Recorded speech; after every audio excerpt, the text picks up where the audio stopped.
Bonjour Magali. Bonjour. Oh, c'était un peu... C'était un peu violent. Les énergies du week-end. Samedi et dimanche, du mai, samedi 2, dimanche 3. Voilà pourquoi je suis si énergisée. Parce que je regardais mon agenda de la lune et qu'ils nous disent prenez votre chapeau et placez vos paris. Demandez ce que vous voulez aujourd'hui. Alors, il y a des ondes positives, des placements positifs de planètes, semble-t-il. Gardez les choses en mouvement. Croyez à votre chance, elle est de votre côté. Pas merveilleux, ça? Et ils nous disent, dimanche, c'est une journée pour faire des choses importantes. Même s'il y a des moments où on a des petits coups de mou, il y a de la puissance dans l'air et vous en faites partie. Brillez et allez-y, foncez. Alors, fonçons. Fonçons, ce week-end a l'air particulièrement positif. Alors du coup, je suis repartie sur les bases du Ride Away. J'aime bien ces jeux. On va prendre celui-ci et celui-ci. Merci à Bernard. Bernard, avez-vous vu? J'ai changé mon setting. J'espère que vous voyez. J'espère que ça sera mieux parce qu'il m'a dit que c'était moins bien avec les cartes et qu'on voyait moins les cartes et que ça fait mal aux yeux. Alors j'ai essayé quelque chose d'autre et j'espère que ça va marcher. Alors, les énergies de ce week-end. On va aller voir ce que nous avons appris pendant la semaine, comment ça va nous servir pour les jours à venir. Qu'est-ce qui arrive au devant de nous, comment est-ce qu'on peut s'y préparer au mieux et quelques conseils, ça en fait des choses, allons-y gaiement. Allons-y gaiement, allons-y gaiement. Alors, les énergies du week-end, des énergies du week-end, on va faire comme ça, On prendra peut-être... Ah, je pense que je voulais... Je vais les garder là. Je pense que je voulais prendre de l'oracle, mais c'est pas grave. On verra. Alors, qu'avons-nous appris ce week-end? On a appris à pas se contenter, à pas rester sur nos lauriers. Le 9 de coupe à l'envers, vous n'allez pas toutes les voir. Hein. Je suis désolée parce que je crois que va falloir que je trouve un autre système. Ah, si, peut-être comme ça. Ah, merveilleux! 9 de coupe à l'envers, cavalier d'épée à l'envers, ne pas se précipiter, ne pas faire de conclusions hâtives, ne pas prendre de décision sans regarder ce qui se passe avant en pensant que nous sommes les seuls à avoir raison. Et surtout, ce 9 de coupe à l'envers, c'est la carte vraiment de c'est bon pour moi. C'est bon pour moi, mais dans tous les mauvais côtés du 9 de coupe, c'est-à-dire qu'on pense que c'est bon pour soi, qu'on a besoin de se rassurer sur certaines choses. Vous savez, je vous tanne depuis des semaines à sortir de sa zone de confort. Ce 9 de coupe à l'envers, c'est exactement le contraire de ça. C'est-à-dire que on va bien, on est heureux dans notre vie, on a des choses qui se passent, on a une certaine dose d'estime de soi, de plaisir, d'amour de soi, etc. Et là, on se retrouve confronté à des situations où, au lieu de pousser ça, on fait les choses pour se retrouver dans un résultat confortable. Et alors, avec ce cavalier d'épée à l'envers, on a le sentiment qu'on regarde pas du tout ce qui se passe. Le cavalier d'épée, il se précipite vers son but quand il est à l'envers. Il a aucune notion, il se rend pas compte des conséquences, il voit pas du tout sur du long terme parce qu'il a vraiment envie d'en finir. C'est un peu ça. Et là, cette combinaison, pour moi, elle est vraiment signe de... vous avez le sentiment que vous faites les choses qui sont bien pour vous, mais en fait, c'est pas forcément le cas. Et il faut se demander qu'est-ce que vous auriez pu, comment est-ce que vous pouvez voir la situation différemment. Il nous faudrait le pendu là, vous voyez. Comment est-ce que vous pourriez voir la situation différemment pour vous rendre compte qu'en fait, vous avez fait les choses pour pas que ça vous sorte de votre zone de confort. C'est ça. Alors, comment ça va-t-il nous servir dans les jours à venir? Rien. Ça ne va nous servir à rien. On a le magicien à l'envers, bah oui. On a le magicien, il manifeste ses intentions. Du coup, bah vous savez.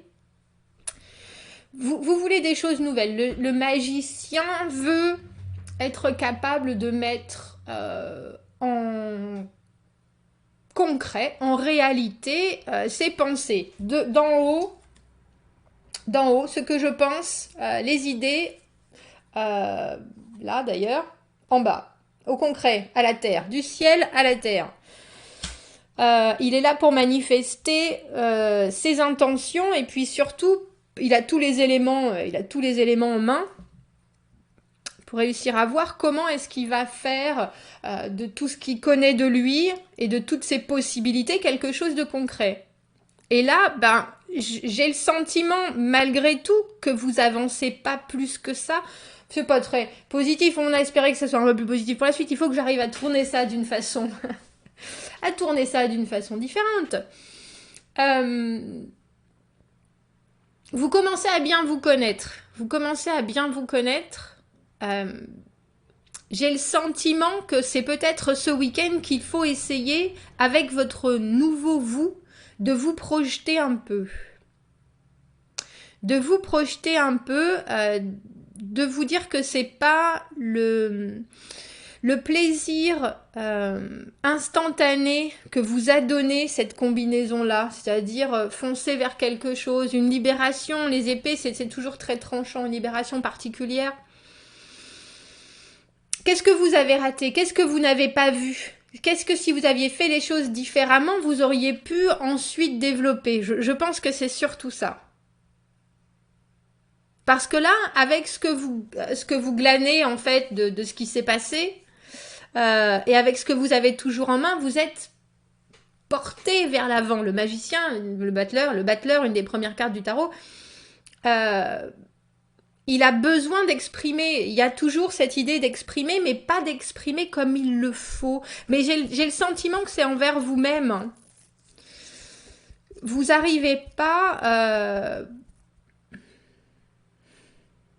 comme si vous aviez un puzzle et vous êtes en train toujours de mélanger les pièces. En train d'essayer de comprendre comment est-ce que toutes les pièces vont se mettre ensemble. C'est un peu ça. Qu'est-ce qui arrive au devant de nous?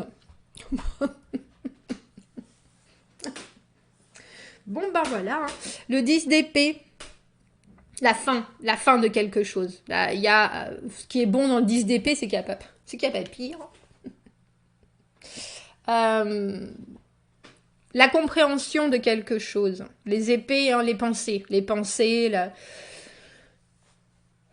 l'aboutissement d'un chemin douloureux, j'ai le sentiment, pour ensuite aller vers quelque chose de nouveau, une nouvelle clarté. Et puis très probablement pour vous, si on pense dans la hiérarchie entre guillemets des cartes, après le 10 arrive le valet, et le valet d'épée, il cherche à se faire comprendre, il cherche à inventer son propre langage pour être sûr que les gens avec qui il communique comprennent son message, l'entendent, et qu'ils aient le même, qu'ils soient vraiment au diapason. Donc j'ai quelque part l'impression que de ce qui découle de ce que vous avez appris et de votre tendance à aller un peu plus vite que la musique, on dira. Avec ce 10 d'épée, on arrive à un choc final, entre guillemets, une découverte finale, quelque chose qui est là, voilà, faut que je recommence. Voilà, ça y est, je suis au bout. Voilà la lumière au bout du tunnel. Il faut vraiment passer à autre chose. Comment est-ce qu'on peut s'y préparer au mieux? Il faut se connaître, on a le diable. On a le diable. Comment est-ce qu'on peut s'y préparer au mieux en réussissant à définir nos schémas toxiques, j'ai envie de dire, nos dépendances, notre codépendance. Ça parle de codépendance énormément, ça parle d'un manque de liberté que peut-être vous n'avez pas encore saisi. Quand vous vous attachez à des comportements qui sont les mêmes, qui vous laissent dans votre confort, justement, vous vous rendez pas compte que votre liberté, elle est brimée quelque part. Parce qu'en faisant toujours les mêmes choses ou en continuant, mais c'est pas forcément des choses qui sont vraiment toxiques, c'est juste des comportements qui vous ont pas amené au résultat que vous recherchiez. Et puis recommencer avec ces comportements-là vous laisse en fait dans dans un espèce de cycle auquel vous survivez tout à fait, c'est pas... Mais dans votre idée, avec ce magicien, ce battleur au milieu, qui a vraiment envie d'exprimer autre chose, de manifester de nouveaux résultats, on a le sentiment qu'il faut que vous arriviez à toucher du doigt là où ça pêche. Et là où ça pêche, en l'occurrence, c'est ça, c'est l'idée que... c'est comme ça que je suis. C'est comme ça que je suis. Les autres doivent me prendre de cette manière. C'est comme ça et pas autrement. Moi, c'est comme ça que je suis heureux. Et on ne me changera pas. Parce que moi, ça me convient. Est-ce que ça vous convient vraiment? Est-ce que ça vous convient vraiment? Je suis pas convaincue, hein, sinon vous ne seriez pas sur une chaîne de tarot à essayer de deviner ce qui va arriver dans le futur. Je vous fais la leçon là encore, hein, je vais arrêter. Comment est-ce qu'on peut s'y préparer au mieux? Des conseils du week-end, des choses à approfondir. J'arrête pas, hein. Ouais, on va continuer.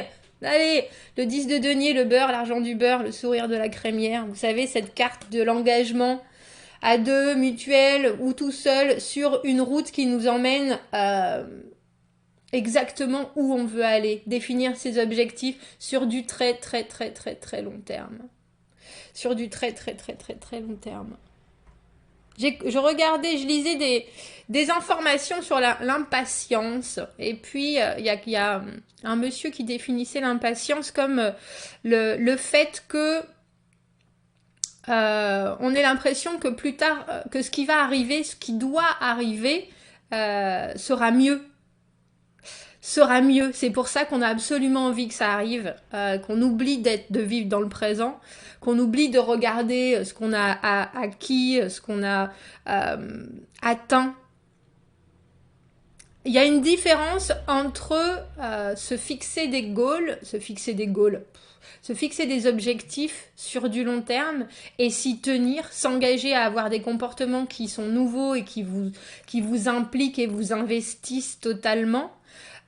Et être impatient, c'est-à-dire arrêter des situations parce que ça va pas assez vite.